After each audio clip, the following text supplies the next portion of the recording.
और अब बढ़ते हैं आगे और अब बात करते हैं योगी के प्रहार की। योगी राज में माफियाओं की खैर नहीं है, फिर चाहे वो अपराधी हो या राजनेता। एक तरफ जहां सियासत के गलियारों में सितारे की तरह चमक रहे आजम खान का जौहर अब खत्म हुआ है, तो वहीं माफिया मुख्तार और अतीक के गैंग का भी पूरी तरीके से सफाया हो गया है। बात आजम खान की करें तो कैबिनेट की बैठक में सरकार ने आजम खान के जौहर यूनिवर्सिटी को दी गई जमीन छीन ली। सपा सरकार के दौरान आजम ने पूरा कैंपस 99 साल की लीज पर मौलाना मोहम्मद जौहर ट्रस्ट को दिलाया था, जिसे अब वापस लिया जाएगा। तो वहीं सलाखों में बंद अपने कर्मों की सजा भुगत रहे मुख्तार अंसारी को भी एमपी एमएलए कोर्ट ने गैंगस्टर के एक मामले में 10 साल की सजा सुनाई है, साथ ही 5 लाख का जुर्माना भी ठोका है। तो उधर अतीक एंड कंपनी का भी पूरी तरीके से दी एंड हो चुका है और जो फरार हैं उन पर भी लगातार शिकंजे कसे जा रहे हैं। तो ये आपको बता दें, अब ये योगी का प्रहार है, सियासी जौहर पर वार है। तो योगी सरकार ने जेल में बंद सपा के कद्दावर नेता आजम खान को बड़ा झटका दिया है। कैबिनेट की बैठक में सरकार ने आजम खान के जौहर यूनिवर्सिटी को दी गई जमीन छीन ली है। सपा सरकार के दौरान आजम के रामपुर के मुर्तजा उच्चतर माध्यमिक विद्यालय का भवन समेत पूरा कैंपस 99 साल की लीज पर मौलाना मोहम्मद जौहर ट्रस्ट को दिलाया गया था। करीब 100 करोड़ रुपए की इस 3825 वर्ग मीटर संपत्ति के लिए मात्र 100 रुपए सालाना किराया तय किया गया था।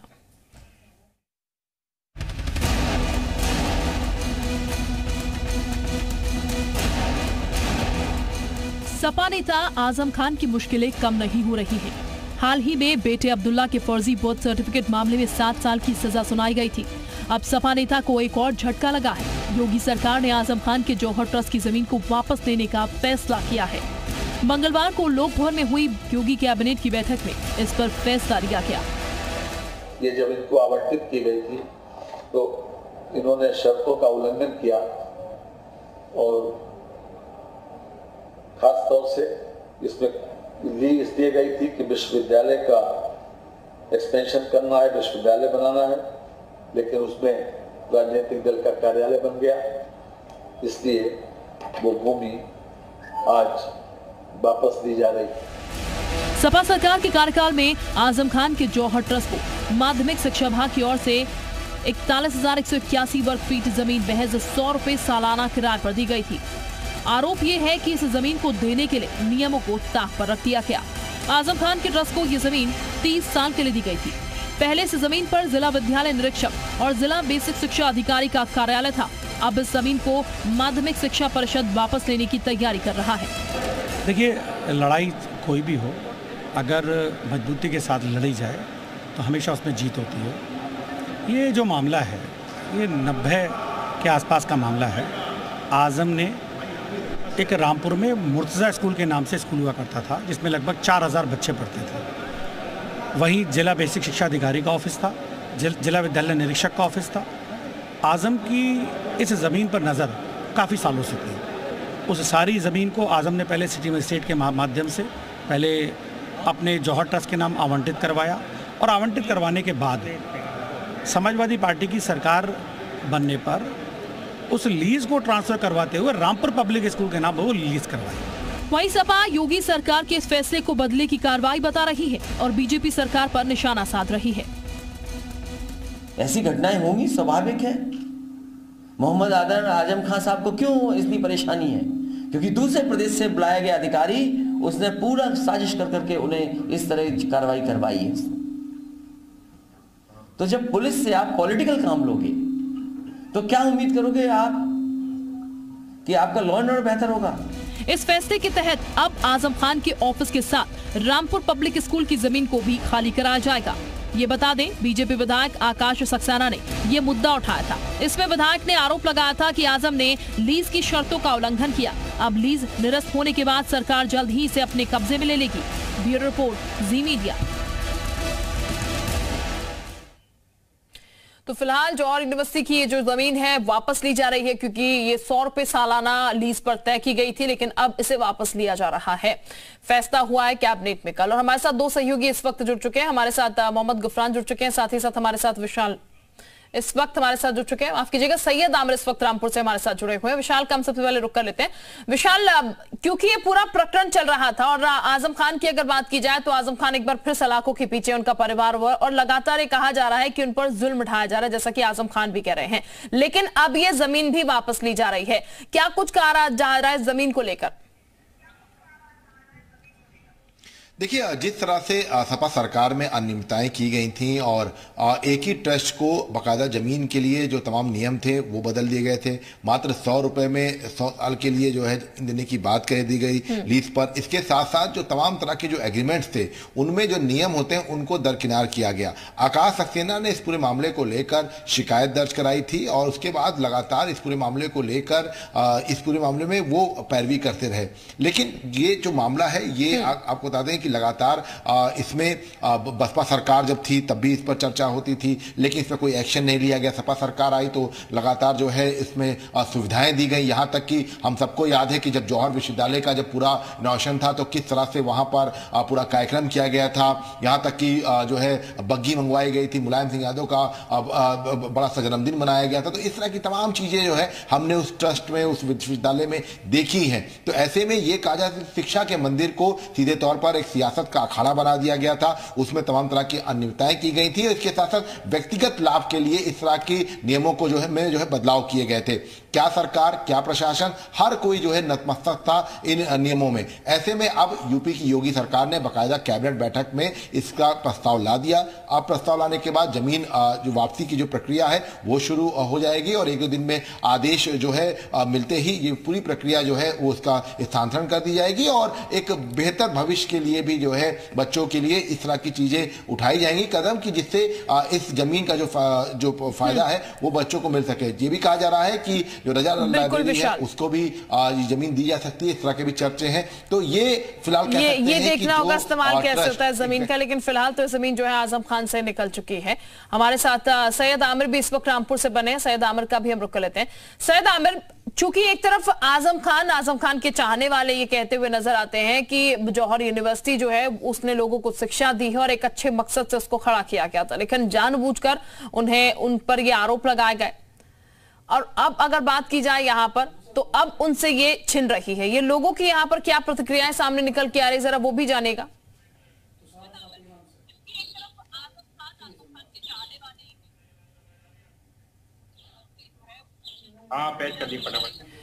चले सैयद आमिर के पास हम चलेंगे, लेकिन विशाल का एक बार हम फिर रुक कर लेते हैं। विशाल, मुश्किलें कह सकते हैं आजम खान की वो बढ़ने का नाम ही ले रही है, घटने का नाम नहीं ले रही है। और अब अगर बात की जाए तो आजम खान पर जिस तरीके के आरोप लगे या फिर आजम खान की इस जौहर यूनिवर्सिटी को लेकर जिस तरीके के आरोप विशाल लगे हैं, ये कहा जाए सरकार हम देख रहे हैं किस तरीके से माफियाओं की प्रॉपर्टी ले रही है फिर उसका इस्तेमाल कर रही है, लेकिन अब ये कहा जाए जब आजम खान की यूनिवर्सिटी भी ली जाएगी तो फिर इसका इस्तेमाल कुछ और अलग चीज में बेहतर तरीके से किया जाएगा। देखिए, बिल्कुल निश्चित तौर पर ये जो है बेहतर तरीके से जो है दूसरी जगहों पर जो है उसका उपयोग किया जाएगा। शिक्षा विभाग को ये जमीन जो है स्थानांतरित की जाएगी। इसके साथ साथ ये भी कहा जा रहा है कि रजा लाइब्रेरी जो वहाँ पर लाइब्रेरी है उसको जो है जमीन दी जाएगी। तो ये तमाम ऐसी चीज़ें हैं जो शिक्षा के क्षेत्र में बेहतर कदम के तौर पर देखी जा सकती हैं। चूँकि हमें आज भी याद है जब हम इस पूरे जब विश्वविद्यालय का जब उद्घाटन था, जब वहाँ पर पहुँचे थे तो कुछ लोग ऐसे भी थे जो लगातार बहुत नाराज थे। एक रुपए में जो जमीन जो है उसका बेनामा कराया गया था। मतलब साफ है कि किस तरह से जमीन हड़पी गई थी। इसके साथ साथ जो सरकारी जमीन थी उसमें कैसे जो है उसको बंदरबाट किया गया, उसको कैसे ट्रस्ट का हिस्सा बनाया गया और उस ट्रस्ट में अपने ही लोगों को जो है ट्रस्टी बनाया गया। तो ये आजम खान का वो काला सच है जो समाजवादी पार्टी सरकार में नहीं दिखाई पड़ा था। लेकिन उत्तर प्रदेश की योगी सरकार आई, उसने इस पूरे मामले को लेकर लगातार जांच जो है वो शुरू कराई और चाहे बिल्कुल जांच शुरू कराई और उसके बाद तमाम तस्वीरें जो है वो सामने आने लगी और अब उसके बाद फैसला ये हुआ है कि जमीन वापस आ रही है क्योंकि सरकार ने भी अभी ये फैसला लिया है। हम रामपुर एक बार चलते हैं सैयद आमिर के पास। सैयद आमिर, आवाज अब मिल पा रही होगी आपको हमारी? बिल्कुल सैयद आमिर, चूंकि ये जो पूरा प्रकरण है एक पूरी प्रक्रिया इसको लेकर चली है पर तमाम चीजें सामने निकल के आई और अब जौहर यूनिवर्सिटी की जमीन जो है वो भी जा चुकी है। 99 साल की लीज पर इसे दिया गया था, सालाना मात्र 100 रुपए। अब चूंकि सरकार इस जमीन को वापस ले रही है, ऐसे में यहाँ पर जो जनता है उनका क्या कुछ कहना है, वो इस फैसले को लेकर क्या कह रहे हैं? देखिए सीधी बात है, आजम खान का जो जौहर ट्रस्ट है उसको जो है पूरे तरीके से चाहे इनकम टैक्स डिपार्टमेंट हो या फिर जो सपा में लीज पर दी गई बिल्डिंग्स हो वो खाली हो रही हैं। अब कुछ लोग हमारे साथ मौजूद हैं। ये जो बिल्डिंग खाली हो रही है इस पे आप कैसे देख रहे हैं? उसमें समाजवादी पार्टी का ऑफिस है, एक स्कूल भी चलता है। जी, स्कूल के बारे में तो मैं ये कहूँगा, सरकार से भी और माननीय न्यायालय से भी कि हमारे बच्चों का साल खराब हो जाएगा, उनकी तालीम जो है 1 साल की खराब होगी, तो ये पूरा साल होने के बाद इसको खाली किया जाए। और जहां तक उनके ऑफिस का सवाल है वो तुरंत खाली होना चाहिए। ऑफिस तुरंत खाली होना चाहिए। आप जो है क्या कहना चाहते हैं? ऑफिस तुरंत खाली होना चाहिए, स्कूल कह रहे हैं बाद में खाली हो, क्या रामपुरी जनता? बिल्कुल यही होना चाहिए, कम से कम बच्चों के साल खराब ना हो किसी का। और दूसरी बात यह है अमित भाई, मैं एक बात ये बताना चाहता हूँ कि देखिए आजम खान साहब एक लीडर है, एक आइकन है, जिनको लोग ये पसंद करते हैं कि उनको देख के चीजें लोग करना चाहते हैं। हर बड़ा आदमी जो होता है वो एक आइकन है जिसको लोग देख के एक एग्जाम्पल होता है लोगों के लिए। आजम खान ने हमेशा राजनीति में लोगों को ये दिखाया कि वो एक बहुत शरीफ और बहुत अच्छे इंसान है। अगर वो अच्छे इंसान होते तो उनके ऊपर 100 से ऊपर मुकदमे क्यों होते? उनके ऊपर जो मुकदमे हुए हैं वो किसी पब्लिक की वजह से नहीं है, वो उनके जाती मुकदमे हैं। जाती मुकदमे इन द सेंस देखिए यूनिवर्सिटी के जो मुकदमे हैं वो सारे उनके अपनी पर्सनल यूनिवर्सिटी है जिसके विवाद है। आजम खान के ऊपर अगर मुकदमा कोई एनआरसी वाले मुद्दे वाला होता तो समझ में आता कि उन्होंने पब्लिक के लिए जंग लड़ी। ये उनके अपने जाती मुकदमे हैं। इसमें जो लोग कह रहे हैं कि उनके साथ में पब्लिक है, उन्होंने लोगों के साथ में ज्यादती हो रही है, तो ज्यादती नहीं हो रही है। जो उन्होंने करा है और जो लोगों के साथ में करा है वही चीज उनके साथ में हो रही है। कह रहे हैं जो उन्होंने किया है वही उनके साथ हो रहा है। देखिए मैं यहाँ पे ये बात कहना चाहूंगा कि सियासत में इख्तलाफात होते हैं, हर सियासी जमात जो इक़्तिदार में होती है वो अपनी पावर दिखाती है, लेकिन इसमें आवाम नहीं पिसना चाहिए सियासत में। ये जो बच्चे पढ़ना है इनके जो साल बर्बाद होंगे, इससे पहले जो आरपीएस था, मैं जानता हूँ मेरे भी कुछ रिलेटिव वहाँ पढ़ते थे। सरकार तो बाध्य होती है इस बात के लिए, सरकार की तो ये अखलाकी जिम्मेदारी होती है वो आवाम को तालीम दे, सेहत आसानी से दे, लॉ एंड ऑर्डर मेंटेन करे। मैं ये कहूंगा कानून में लूप होल्स हैं तो ये क्यों है? ये स्कूल अगर गलत था तो ये स्टार्ट क्यों हुआ? इसमें पिस कौन रहा है? आपकी सियासी लड़ाई है लेकिन इसमें आवाम पिस रही है, वो बच्चे पिस रहे हैं। अब ये बताइए इनकी अगर तालीम का तसलसल टूट जाएगा बीच में तो फिर इनका फ्यूचर कितना, वो बच्चे जो कल हमारे मुल्क का मुस्तकबिल बनेंगे उनका कितना फ्यूचर खराब होगा। इसलिए मैं चाहूंगा कि इसको सियासी मुद्दा अगर था ये तो पहले इसको अनुमति क्यों मिली? क्यों गवर्नमेंट सरकार ने इसको पहले अनुमति, चाहे सरकार किसी की, अभी आप देखिए कितनी करोड़ अरबों रुपए की प्रॉपर्टीज यहाँ पे है वो खराब हो रही है क्योंकि वो सापा सरकार में बनी थी। मैं जानता हूँ यहाँ मॉल था जो पहले सापा सरकार में बना, उसके बाद फिर बहुजन सरकार में 5 साल बिल्कुल आधा बना रहा। अरे ये पैसा आवाम का है जो बर्बाद होता है, उसके बाद फिर अभी भी देखिए वो पूरी तरह एस्टैब्लिश है। आवाम का पैसा बर्बाद क्यों हो रहा है? आवाम का पैसा बर्बाद क्यों हो रहा है? साहब देखिए आजम खान साहब ने जो यूनिवर्सिटी बनाई है ये जुल्म पे आधारित है। जो हमारे आलियागंज के और जो भी यूनिवर्सिटी के इतराफ में रहते हैं हमारे देहाती भाई, उनकी जमीनें जबरन ली थी। वो सर सैयद अहमद खान साहब की नकल करना चाहते हैं। सर सैयद अहमद खान साहब एक फरिश्ता सिफत इंसान थे।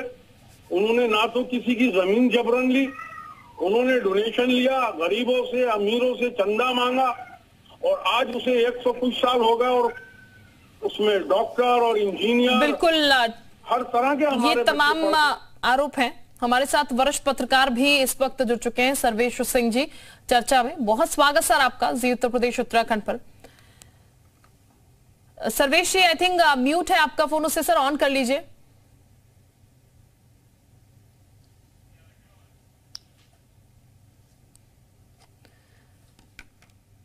देखिए सर्वेश जी के पास हम लौटेंगे, शायद कनेक्शन इस वक्त कट चुका है। विशाल का हम एक बार फिर से रुक कर लेते हैं। विशाल, चूंकि ये जो पूरी प्रक्रिया है और सिर्फ नहीं आजम खान नहीं बाकी तमाम माफियाओं की अगर हम बात कर ले तो ये कह सकते हैं जिस वादे के साथ आया गया था कि माफियाओं का जो ये पूरा एक गैंग बना हुआ या फिर कह लीजिए माफिया राज जो है उस माफिया राज को खत्म किया जाएगा, एक एक कर वो माफिया राज खत्म हो रहा है और एक मैसेज ये दिया जा रहा है न सिर्फ माफिया बल्कि अगर राजनेता भी गलत होते हैं तो फिर उनको भी बख्शा नहीं जाएगा, सरकार उनको भी नहीं छोड़ेगी। ये मैसेज जो है वो साफ इस मैटर से भी नजर आ रहा है। चाहे वो मुख्तार अंसारी के खिलाफ कार्रवाई की बात हो, चाहे वो आप देख लीजिए सुधीर सिंह के खिलाफ कार्रवाई की बात हो, इसके साथ साथ आजम खान के खिलाफ कार्रवाई की बात हो, विजय मिश्रा के खिलाफ कार्रवाई की बात हो, तो चाहे वो माफिया हो चाहे वो नेता हो, जिन्होंने गलत किया है, जिन्होंने भ्रष्टाचार किया है, अनियमितताएं की हैं, इसके साथ साथ जनता का पैसा जो है वो अपने व्यक्तिगत मद में जो है खर्च किया हो, इन सब तमाम चीजों को लेकर सरकार लगातार कवायद कर रही है। इसी को लेकर सियासत हो रही है और इसी को लेकर आरोप प्रत्यारोप लगते हैं कि सीबीआई ईडी का इसका जो है दुरुपयोग कर रही है सरकार। लेकिन हकीकत यह है कि तमाम तरह के जो भ्रष्टाचार हुए हैं उनकी जब तह तक जाया जाता है तब इस तरह के काले कारनामे, काले कागज जो है वो बाहर आते हैं और उसके बाद कार्रवाई होती है और उसी कार्रवाई पर राजनीति जो है वो होती है। विजय मिश्रा की अगर हम बात करें तो सीधे तौर पर कह सकते हैं कि मुख्तार अंसारी हो चाहे विजय मिश्रा हो, इन सब के खिलाफ कड़ी कार्रवाई की गई। इसके साथ साथ अगर हम बात करें तो सीधे तौर पर यह कहा जा सकता है कि अपने आप में कि जो आजम खान के खिलाफ लगातार शुरू से कार्रवाई की गई है उसमें कई लोग को आपत्ति हुई। तो ये तमाम ऐसी चीजें हैं जो साफ कर रही हैं कि सरकार की मंशा केवल यह है कि जिसने गलत किया है उसके खिलाफ कार्रवाई की जाए और जहां जहां पर कार्रवाई हो रही है वहां वहां पर अगर आप देखिए तो सीधे तौर पर एक संदेश भी देने की कोशिश की जा रही है कि आप कितने भी रसूखदार क्यों ना हो, लेकिन आपके खिलाफ अगर कोई पुख्ता सबूत मिल रहा है तो आपके खिलाफ सख्त कार्रवाई की जाएगी। बिल्कुल, यानी कि एक्शन आपके खिलाफ होगा चाहे आप कितने ही ऊंचे पद पर विराजमान हो, लेकिन अगर आपने गलत किया है तो उसका खामियाजा आपको कभी ना कभी भुगतना पड़ेगा। सर्वेश जी भी इस वक्त हमारे साथ जुड़ चुके हैं। सर्वेश जी, चूंकि हम लगातार इस पूरे मुद्दे को लेकर बात कर रहे हैं, सर आजम खान कहते हैं उन पर अत्याचार हो रहा है, विपक्षी पार्टियां कहती हैं उन पर अत्याचार हो रहा है, लेकिन जो तस्वीर सामने आती है, जो प्रूफ कहता है वो कुछ और बयां करता है। मामला कोर्ट में भी है, लेकिन अब ये जो जमीन ले ली गई है, सर इस फैसले को कैसे देख रहे हैं आप? देखिए, जो जमीन ली गई है वो नियमों के तहत ली गई है और जो आवंटन हुआ था ये 30 साल के लिए 4000 वर्ग फीट जमीन थी। इस जमीन को गलत तरीके से उस समय के अधिकारियों ने जौहर ट्रस्ट को आवंटित कर दिया था, जिसे सरकार ने वापस लिया है। जी। कोई भी सरकारी संपत्ति जहां सरकारी कार्यालय चल रहा हो वहां जिला विद्यालय निरीक्षक और DIOS का कार्यालय था, वहां BSA का कार्यालय था। इन कार्यालयों को खाली कराकर उस जमीन को आवंटित किया गया था। ये पूरा जौहर ट्रस्ट शुरू से ही विवाद में रहा है और जिस समय इस यूनिवर्सिटी की स्थापना हुई थी और स्टेट ने विधानसभा में इसका जो विधेयक पारित हुआ था उसको एक निजी विश्वविद्यालय की तरह से पारित किया गया था, लेकिन इस पर जो धन व्यय हुआ और जो संपत्तियां इसमें उपयोग हुई वो सरकारी थी। तो उसमें जो भी अनियमितताएं हुई हैं उन पर सरकार कार्रवाई कर रही है और ऐसा नहीं है कि ये कार्रवाई केवल भारतीय जनता पार्टी की सरकार में ही हो रही है। भारतीय जनता पार्टी की सरकार आने से पहले समाजवादी पार्टी की सरकार थी और उस समय 2 गवर्नर रहे जो कांग्रेस के द्वारा नियुक्त किए हुए थे। एक थे TB राजेश्वर और दूसरे थे BL जोशी, बाबूलाल जोशी। इन दोनों गवर्नर ने जौहर विश्वविद्यालय को मान्यता नहीं दी थी। उस समय आजम खान मंत्री थे और उन्होंने बहुत ही गलत बयानी TB राजेश्वर के बारे में और BL जोशी के बारे में की थी, क्योंकि दोनों कांग्रेस की तरफ से नियुक्त गवर्नर थे, लेकिन उन्होंने इसे मान्यता नहीं दी। बाद में कुछ समय के लिए जब भाजपा सरकार आ गई थी जी, तो अजीज कुरैशी यहाँ गवर्नर बनकर आए थे। एडहॉक वो गवर्नर थे, उत्तराखंड के गवर्नर के साथ साथ उन्हें उत्तर प्रदेश का चार्ज दिया गया था। उन्होंने इसको आते ही पहले दिन ही इसको मान्यता दी थी। ठीक, कुल मिलाकर ये कहा जा सकता है सर्वेश जी, जो फैसला लिया गया है वो बिल्कुल सही है, क्योंकि जैसा कि सरकार भी कह रही है और ये कहा भी जा रहा है कि अगर आपने गलत किया है कुछ भी तो फिर आपको बख्शा नहीं जाएगा और तमाम चीजें जो हैं जिनको देखते हुए, जो सबूत हैं, जो चीजें कह रही